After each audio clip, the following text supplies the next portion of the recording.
Hello, my name is Elena DeMarco. I am a Florida native, a museum lover, and a national park nerd. I have always been interested in how museums use digital media and the connection between digital media and interpretation of heritage sites. Over the last 2 years in Daytona State's Digital and Interactive Media Production program, I have gained skills to merge my interest in digital media and heritage institutions. With each new project and new topic, I ask myself the same questions. How can I apply this to museums and national parks? How can I use this medium to make a visitor's experience more accessible and engaging? Each time I asked these questions, I brought a new perspective to my work. Every assignment and project became more meaningful because I saw a real-life application for these skills. In my first semester at Daytona State College, I took graphic design, one of my favorite courses in the program. Our final project was to create an interactive ebook. When I asked myself, how can I apply this to museums? How can I use this medium to make a visitor's experience more accessible and engaging? I immediately thought about my thesis project, which was currently collecting dust. I worked with the David Livingstone birthplace to create a handling box and set of resources on the topic of navigation. Due to COVID, the box was not being used by schools. The interactive ebook was the perfect solution to this problem. I used the design principles I learned in 2D design and the text I wrote for the original handling box resource to create a 6-page ebook. The ebook included moving illustrations, a story with audio transcription, interactive activities, and a video discussing some of the artifacts in the museum's collection. It was exciting to learn the skills it took to remake a static resource into an engaging activity booklet. An important part of this program is sound production.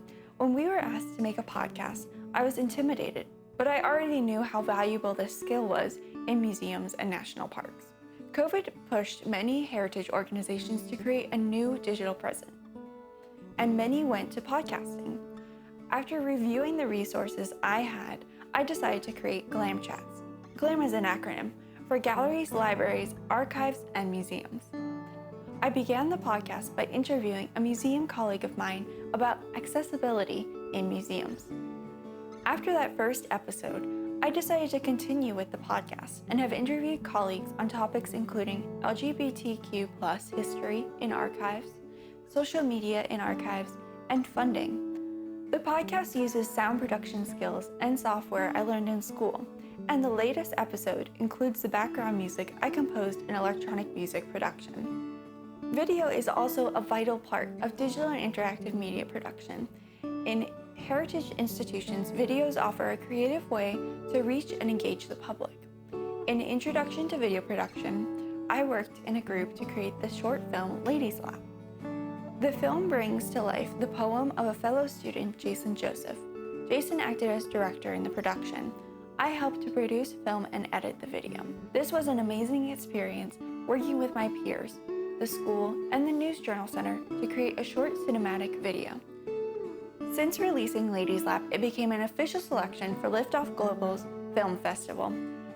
When it came to finding an internship, I decided this was the perfect opportunity to pursue my dream of working with the National Park Service. In the spring of 2022, I was extremely lucky to apply and get a position as a visual information specialist with the National Park Service. As a VIS, I create publications for the park, including the biannual Valley Guide, trail maps, and important signs directing visitors. I also work on the National Park Service website to provide visitors with current conditions, alerts about closures, up-to-date information, events in the park, and park history. My position allows me to learn from some of the top rangers in the National Park Service digital scene. I can consult with them on social media accessibility and best practices. As a VIS, I have a responsibility to provide visitors with important information in an engaging way. It is a responsibility I love, and it gives me the opportunity to continuously learn. After I earn my AS in Digital and Interactive Media Production, I hope to continue to work with the National Park Service, meeting visitors where they are.